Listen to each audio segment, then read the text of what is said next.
ओम नमः शिवाय। आपका जीवन शिवमय हो जाएगा। उसके बाद आता है 11वां ज्योतिर्लिंग, और 11वें ज्योतिर्लिंग के रूप में कौन स्थापित हुए? ओम नमः शिवाय। 11वां ज्योतिर्लिंग कौन बनाए? आप ही लोगों से पूछ रहा हूं, टेलीफोन पे बात नहीं कर रहा मैं। 10 हो गए, 11वें हैं कौन से? रामेश्वरम। याद ही नहीं रहे, वो सब परिचित हैं। रामेश्वरम की कथा कहने की आवश्यकता ही नहीं है, सबको रटी होगी कि नहीं रटी है। अयोध्या में राम जी का सुंदर जन्म होता है। राघवेंद्र सरकार माई कैकेयी के वचनों का पालन करके 14 वर्ष के लिए वन की यात्रा करते हैं। माता सीता का हरण रावण के द्वारा किया गया। ऋषिमुख पर्वत आदि पर पहुंचे, वहां पर सुग्रीव से मित्रता, वाली का निग्रहण, और समुद्र की यात्रा से हनुमान जी महाराज सीता की खोज करके वापस लौटते हैं। और उस लंका पर विजय प्राप्त करने के लिए राघवेंद्र सरकार सेना की तैयारी करते हैं। और जब सेना की तैयारी की है, समुद्र के किनारे पहुंचे हैं। समुद्र के किनारे बैठे रहे, 3 दिन समुद्र से प्रार्थना की। बिनहे न मानत जलद जड़ गए 3 दिन बीत। 3 दिन व्यतीत हो गए। बोले राम सकोप तब भय बिन होय न प्रीत। लाओ लक्ष्मण मेरा बाण कहां। समुद्र तुरंत प्रकट हो गए। प्रभु क्या कर रहे हो? मैं तो जड़ हूं, स्वभाव है मेरा। बोले रास्ता चाहिए, दे दूंगा। नल नील 2 सुंदर हैं वानर, इनके हाथ में सुंदर वरदान सिद्धि प्राप्त है। ये पत्थर डालें, तैर जाएगा, आपका निर्माण हो जाएगा सेतु का, और आप पार हो जाएंगे। मेरी मर्यादा भी बनी रहेगी, आपकी मर्यादा। राघवेंद्र सरकार ने 3 दिन के बाद, वर्णन है, जल मांगा।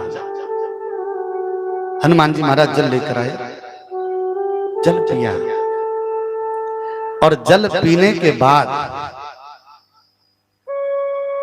जैसे ही अंदर शीतलता आई, उन्हें हृदय में शांति महसूस हुई। और जब शांति महसूस हुई तो उनका विचार हुआ कि मैं यहां पर एक शांति प्रतीक स्थापित, मैं एक शांति प्रतीक स्थापित करूं।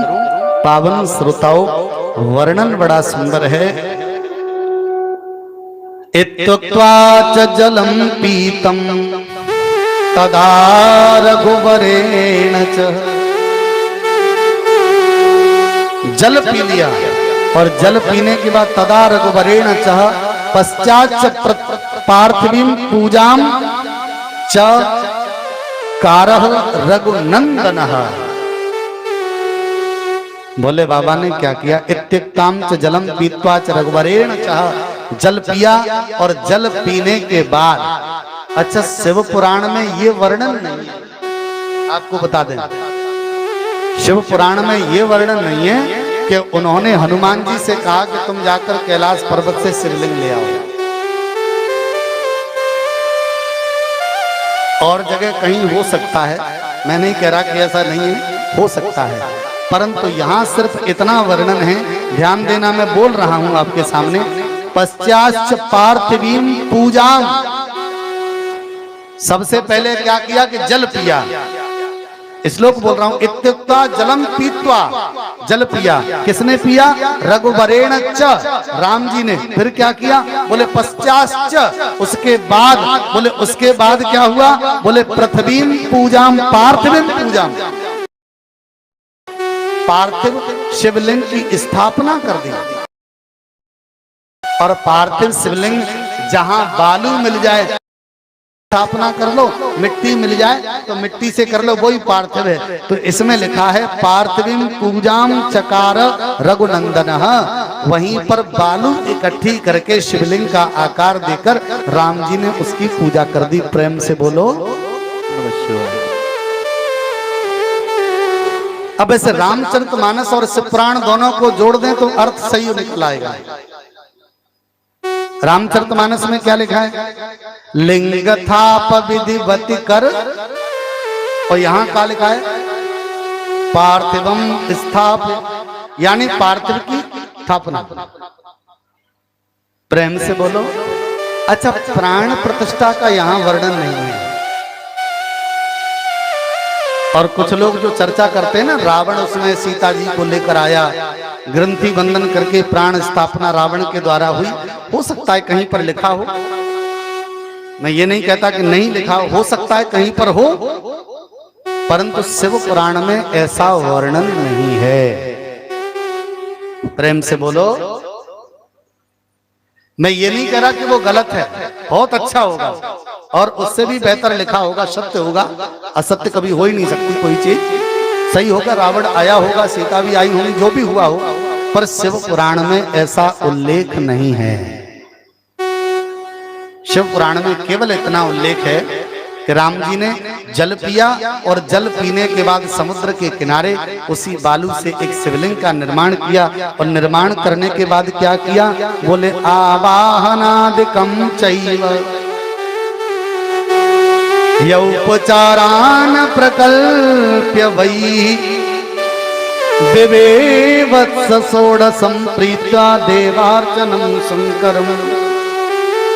आंखें बंद करके भोले बाबा का आह्वान किया, और भोले बाबा का आह्वान किया तो भोले बाबा उसमें विराजित भी हुए, और उसके बाद में विविध षोडशम पूजा, षोडश उपचार विधि से पूजा अर्चना की, और अर्चना करने के बाद में प्रणपातई स्तवैर दिव्यम शिवेह संतोष यत्नतः प्रार्थयामास सद्भक्त्याम सरामः शंकरम वदामः।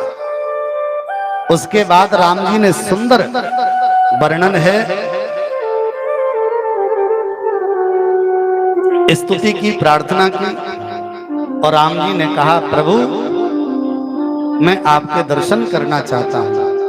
वर्णन है कि शिव जी ने यहाँ राम को दर्शन भी दिया, और उसके बाद राम जी से पूछा क्या बात है, तो राम जी ने कहा स्वामी शंभो महादेव सर्वदा भक्त वत्सल।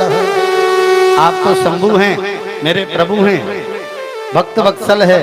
पाहि मां शरणापन्नम त्वद भक्तम दीनमानुष। प्रभु हम भी आपके भक्त हैं, और एक आपका भक्त है रावण, और हम अब रावण का संहार करना चाहते हैं, और हम आपसे आज्ञा लेना चाहते हैं कि आपके भक्त रावण का हम वध कर सकें। प्रेम से बोलो हर हर महादेव। भगवान की सुंदर पावनी लीला। इस प्रकार रामेश्वरम की स्थापना हुई। प्रेम से बोलो।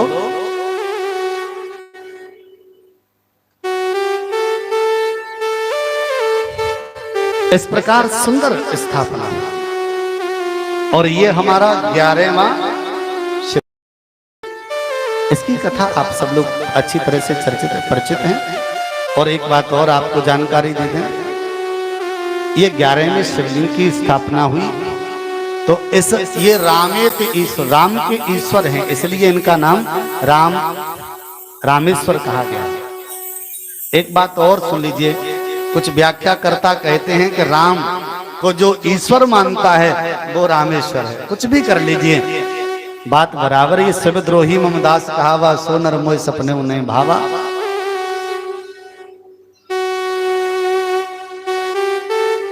राम की भक्ति करो, कृष्ण की भक्ति करो, अगर शिव की भक्ति साथ में नहीं है तो दोनों भक्ति बेकार हैं। प्रेम से बोलो ओम नमः शिवाय।